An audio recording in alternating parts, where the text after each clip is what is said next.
ଆମଦାନୀ ନେତା ଲୋଭ ବିଜେଡି ପାଇଁ ବିପଦ।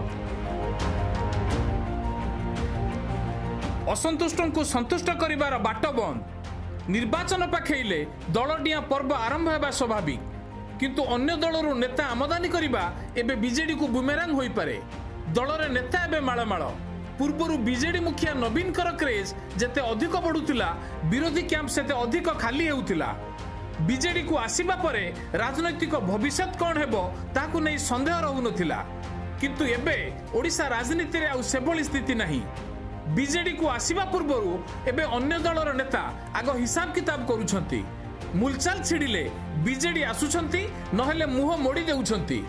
କାରଣ ବିଜେଡିକୁ ଆସୁଥିବା ନେତାଙ୍କୁ ସନ୍ତୁଷ୍ଟ କରିବାର ଫର୍ମୁଲା ଆଉ ଦଳ ପାଖରେ ନାହିଁ। ବିଜେଡି ଯେଉଁ ପଦପଦବୀକୁ ନେଇ ନେତାଙ୍କ ସହ ସନ୍ତୁଷ୍ଟ କାର୍ଡ ଖେଳେ, ତାହା ଏକ ପ୍ରକାର ଶେଷ ହୋଇସାରିଛି।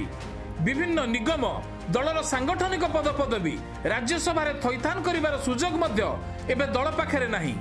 କାରଣ ପ୍ରାୟତଃ ସବୁ ପଦପଦବୀ ଦଳର ନେତାଙ୍କ ମଧ୍ୟରେ ବଣ୍ଟା ସରିଛି। ଅନେକ ନେତା ଏହି ପଦପଦବୀକୁ ଆଶା କରିଥିଲେ ମଧ୍ୟ ବଞ୍ଚିତ ହୋଇ ଅସନ୍ତୁଷ୍ଟ ଭାବେ ଉଭା ହୋଇଛନ୍ତି। କାରଣ ବିନା ପଦପଦବୀରେ ଦଳରେ ରହିବାକୁ କେହି ଚାହୁଁନାହାନ୍ତି, ଯାହା ବିଜେଡିର ଚିନ୍ତାକୁ ଦ୍ୱିଗୁଣିତ କରୁଛି। ବିଜେଡିର ମ୍ୟାନେଜମେଣ୍ଟ ଫର୍ମୁଲାକୁ ଓଡ଼ିଶା ରାଜନୀତିର ସବୁଠୁ ବେଷ୍ଟ ଫର୍ମୁଲା ବୋଲି କୁହାଯାଏ। ନେତାଙ୍କୁ କେମିତି ମ୍ୟାନେଜ କରିହେବ ସେ କଳା ନବୀନଙ୍କୁ ବେଶ ଭଲ ଭାବେ ଜଣା ବୋଲି କୁହାଯାଏ, ଯାହା ଦୀର୍ଘ 2 ଦଶନ୍ଧି ଧରି ଚାଲି ମଧ୍ୟ ଆସୁଥିଲା। ନବୀନଙ୍କ ପଦୀୟ କଥାକୁ ବେଦର ଗାର ମାନି ଦଳରେ ବିନା ପଦପଦବୀରେ ବର୍ଷ ବର୍ଷ ଧରି ପଡ଼ି ରହୁଥିଲେ, କିନ୍ତୁ ଏବେ ସେ କାଳ ପଖାଳ ଗଲାଣି। ଦଳରେ ମାଳମାଳ ନେତାଙ୍କୁ ମ୍ୟାନେଜ କରିବା କାଠିକର ପାଠ ସାଜିଲାଣି। କିଛି ନେତାଙ୍କୁ ସିନା ଥଇଥାନ ଲଡୁ ଦେଇ ହବ, କିନ୍ତୁ ସମସ୍ତଙ୍କ ପାଇଁ ଥଇଥାନ ଲଡୁ ଆସିବ କେଉଁଠୁ? ଆଉ ଏହାର ଅଧିକ ପ୍ରଭାବ ଟିକେଟ ବଣ୍ଟନ ବେଳେ ଦେଖିବାକୁ ମିଳିବ।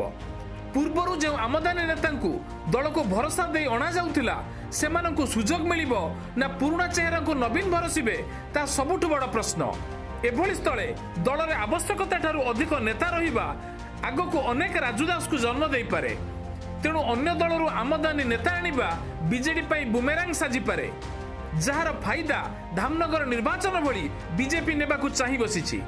ତେଣୁ ଅସନ୍ତୁଷ୍ଟ ଓ ଆମଦାନୀ ନେତାଙ୍କ କ୍ଷେତ୍ରରେ କେଉଁ ଫର୍ମୁଲା କାମ ଦେବ ତାହା ଖୋଜିବା ଆରମ୍ଭ କରିଛି ବିଜେଡି, ଯେଉଁଥିପାଇଁ ଦଳରେ ଆହୁରି ଅନେକ ସାଂଗଠନିକ ପଦ ସୃଷ୍ଟି କରିବା ସହ ବିଭିନ୍ନ ଯୋଜନାର ଉପଦେଷ୍ଟା ଭାବେ ଦଳୀୟ ନେତାଙ୍କୁ ଥଇଥାନ କରାଯାଉଥିବା କୁହାଯାଉଛି, ଯାହା ଅସନ୍ତୋଷକୁ କିଛି ମାତ୍ରାରେ ପ୍ରଶମିତ କରିପାରେ। କିନ୍ତୁ ବିଜେଡି ଏହି ଫର୍ମୁଲାକୁ ଧରି ଆଗକୁ ବଢିବା ଏତେ ସହଜ ହେବନି।